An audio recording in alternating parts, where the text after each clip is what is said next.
নতুন সকালে নতুন একটা ভিডিও নিয়ে তোমাদের সামনে। ঠিক তোমরা সবাই কেমন আছো? আশা করছি সবাই খুব ভালো আছো। আজকে হলো পয়লা বৈশাখ, সবাইকে জানাচ্ছি শুভ নববর্ষ। এখন বাজে সকাল 10টা। এখন থেকে আমি আমার নিউ ব্লগটা স্টার্ট করে দিলাম। সবাইকে জানাচ্ছি নতুন করে হ্যাপি টিভি ফ্যামিলিতে আরও একবার ওয়েলকাম। তো এই দেখো আমার মেয়ে সকালবেলা খাওয়া দাওয়া হয়ে গেছে। সবাইকে শুভ নববর্ষ বলে দাও শোনাই। বলো শুভ নববর্ষ। বলো তোমাদের অনেক অনেক ভালোবাসা নতুন বছরে। তো যাই হোক বন্ধুরা, কাজকর্ম সমস্ত কিছু আজকে কমপ্লিট করে ফেলেছি। কাজকর্ম একেবারে সমস্ত কিছু কমপ্লিট করে চলে আসলাম। আর এখানে হাতে করে নিয়ে বসে পড়েছি ম্যাগি। সকালবেলা খাবো ম্যাগি। আর আজকে যেহেতু পয়লা বৈশাখ, একটু তো মাছ মাংস ভালো মন্দ এটা স্বাভাবিক প্রত্যেকটা বাঙালির ঘরে।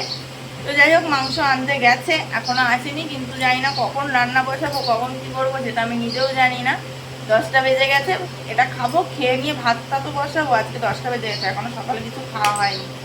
মেয়েটার আমার শরীর ভালো না, তোমাদের সামনে কদিন ধরে ঠিকঠাক মতন ভিডিও পোস্ট করতে পারিনি, কারণ মেয়েটার আমার শরীর ভালো না। মেয়েটার জ্বর কমছেই না, ওষুধ খাওয়াচ্ছি কমছে, আবার খানিকটা পরে আবার ডেকে তাই হচ্ছে, জ্বর আসছে প্রচুর।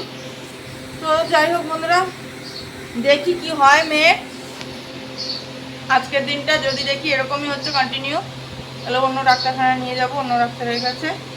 তো চলো, আমার সোনাই এখন কি করবে? এখন একটু পড়ে নিতে হবে। নতুন বছর আজ সারাদিন যা যা করবা, সারা বছর তাই তাই করবা। এটা ছোটবেলায় আমার মা বলতো যে আজকে প্রথম বছরে যা যা করবি, সারা বছর প্রত্যেকটা দিন তাহলে তো সেরকম যাবে। তো যাই হোক চলো বন্ধুরা, খেয়ে নিই, ম্যাগিটা খেয়ে নিয়ে আসছি। ওটা শুরুর দিনটাই যদি মেয়েটা এরকম জ্বর নিয়ে শুয়ে থাকে, ভালো লাগে না জানো তো বন্ধুরা। ছেলেপেলের যদি কিছু হয় না, মা বাবার মনে একদম ভালো লাগে না। দেখো মেয়েটা শুয়ে রয়েছে, ওষুধ খাওয়াবো, জল নিয়ে এসেছি, ওষুধটা খাওয়াই দিই, ভালো লাগছে না। পয়লা বৈশাখে দিনটা মেয়েটা কোথায় ছুটোছুটি করবে তা না, কীভাবে মন খারাপ ইয়ে করে শরীর খারাপ করে শুয়ে রয়েছে। চলো ওষুধটা খাই দিয়ে নি মেয়েকে। এখানে এসেছে মেয়েটার প্রচণ্ড পরিমাণে জ্বর। কি বলবো, মানে বুঝতে পারছি না। আমি সকালবেলায় যখন কালকে রাত্রে হঠাৎই জ্বর এসেছিলো, তো তারপরে আমি সাথে সাথে সকালবেলা আমাদের পাড়ায় একজন ডাক্তার কাকু আছে, সেই ডাক্তার কাকুর কাছে নিয়ে গেছিলাম। ডাক্তার কাকু গিয়ে 2 রকমের ওষুধ দিল। তো আমি নিয়ে এসে খাওয়াচ্ছি ঠিকই, কিন্তু কালকে রাত্রির থেকে মাঝরাত্রে একবার আর সকালবেলা এখন একবার খাওয়াতে বসেছি। খাওয়াচ্ছি, কমছে, কিন্তু ঘন্টা 1-1.5 ঘন্টা মতন দেখছি কমছে, আবারও পরে জেকে তাই হচ্ছে। মানে কি বলবো, আমি টেনশানে পড়ে যাচ্ছি, কেননা আমার মেয়ের এরকমভাবে জ্বর সচরাচর হয় না। জ্বর আসলেও ওষুধ খাওয়ানো হয় একবার ঠিক হয়ে যায়, কিন্তু আমার মেয়ে এই জ্বরের জন্য একেবারে পুরো ঝিমিয়ে গেছে, কিচ্ছু ভালো লাগছে না, কিচ্ছু না। আর যেমন তেমন জ্বরটা যেমন তেমন এত পরিমাণে কাশছে, বলছে যে মা আমার বুকটা ডলে দাও, মানে বুকটা ব্যথা হচ্ছে। আমাদের যেমন অতিরিক্ত কাশি হলে বুক পেট ব্যথা হয়ে যায়, এইটুকুনি মানুষ, তাই কি ওরও কিন্তু ওরকম কষ্ট হচ্ছে, ভালো লাগছে না। আর আমার মেয়ের কিছু হলে আমার মাথা ফাতা আমার ঠিক থাকে না, আমি নিজেও বুঝে পাই না কি করব। তো তারপর এদিকে মেয়েকে ওষুধ টষুধ খাইয়ে দিয়ে আমি বললাম তুই একটুখানি শুয়ে থাক বা বস, যা ইচ্ছা, ভালো লাগছে তো শরীরে তুই সেটা কর। আমি এদিকে রান্নাটা বসাই, কারণ রান্নাটাও তো দেরি হয়ে যাচ্ছে, তোর বাবা আবার খেতে আসবে, বুঝতেই পারছিস। ওই জন্য এদিকে ভাতটা দেখো বসিয়ে দিয়েছি। আর মাঠের থেকে বদ্দা এনে দিয়েছিল পাট শাক, তো পাট শাকটা বেছে নিচ্ছি। পাট শাক ভাজা করব, তার সাথে করব। এটা কিন্তু 2 দিনের ব্লগ আমার মিশানো, ঠিক আছে। এখানে এটা পয়লা বৈশাখের দিনের ব্লগ। আমি যেহেতু তোমাদের সাথে শেয়ার করতে পারিনি, তাই সবটা একবারে এডিটিং করে তোমাদের সামনে শেয়ার করছি।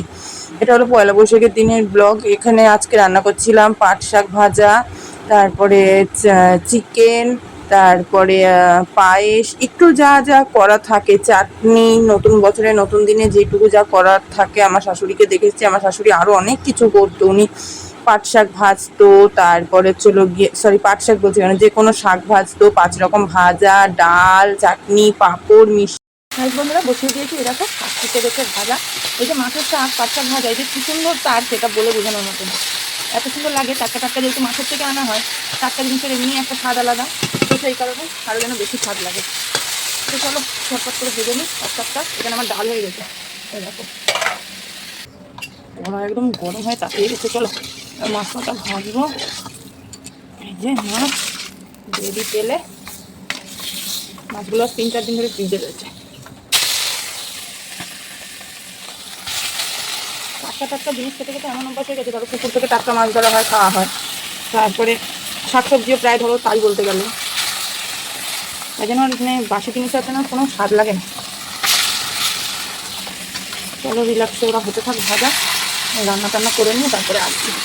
তারপর সন্ধ্যেবেলা গেলাম চড়ক দেখতে, যাওয়ার কোনো ইচ্ছে ছিল না যেহেতু মেয়েটার শরীর ভালো না, কিন্তু মেয়ে নাছোড়বান্দা যেতেই হবে, যেহেতু একটু শরীরটা জুত পেয়েছে। তা আমি বললাম যে ঠিক আছে চল তাহলে। তো এই দেখো আমাদের গ্রামে চড়ক মেলা বলতে পারো, চড়ক ঘুরছে এই যে এখানে দেখতে পাচ্ছ।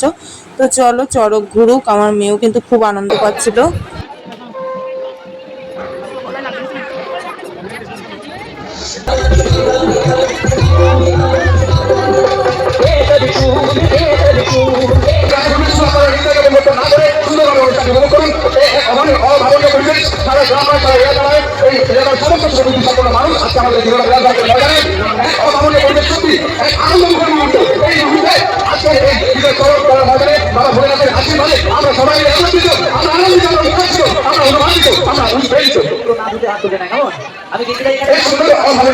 আপনাদের সামনে পরিগণিত হচ্ছে।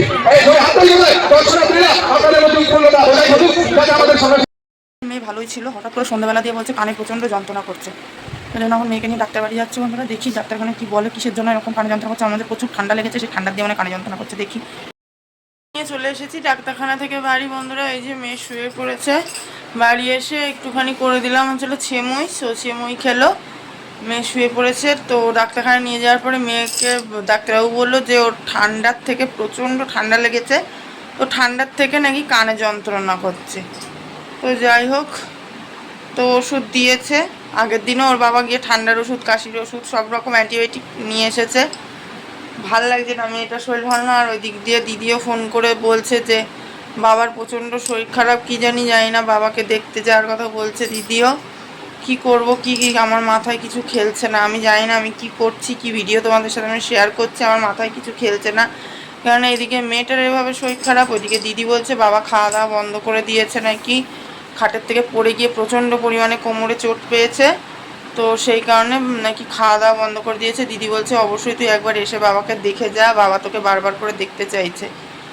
আর এদিকে মেয়েটার এই অবস্থা, জ্বরে পড়ে রয়েছে, আমি কি করব না করবো আমি নিজেও বুঝতে পারছি না। তো চলো বন্ধুরা, বেশি কথা বলার মতন মনোমানসিকতা নেই, প্রচণ্ড মন খারাপ, প্রচণ্ড টেনশানে আছি, কি করছি কি বলছি আমি নিজেও জানি না। তো যাই হোক, ওর জন্য আর বেশি কথা বাড়াচ্ছি না। চলো আজকের মতন আমি আমার ভিডিওটা এখানেই শেষ করে দিচ্ছি। সবাই খুব ভালো থেকো, সুস্থ থেকো, দেখা হবে কালকে একটা সুন্দর নতুন মিষ্টি ব্লগ ভিডিওর সঙ্গে আশা করছি। মন মেজাজ যেহেতু ভালো নেই, কতটা ভালো ভিডিও তোমাদের সামনে এনে প্রেজেন্ট করতে পারবো আমি নিজেও জানি না, কিন্তু বাট চেষ্টা করব। তো চলো আজকের মতন সবাইকে টাটা বাই বাই, সবাই খুব ভালো থেকো, সুস্থ থেকো, দেখা হবে কালকে একটা নতুন ভিডিওর সাথে, ঠিক আছে? আর তোমাদের পাপিয়া দিদি যতই ভিড়ভাট্টা, ব্যস্ততা, টেনশন, দুঃখ, কষ্টের মাঝখানে থাক না কেন, তবুও তোমাদের পাশে সবসময় ছিল, আছে, থাকবে। তার জন্য একটুখানি সময় দিতে হবে।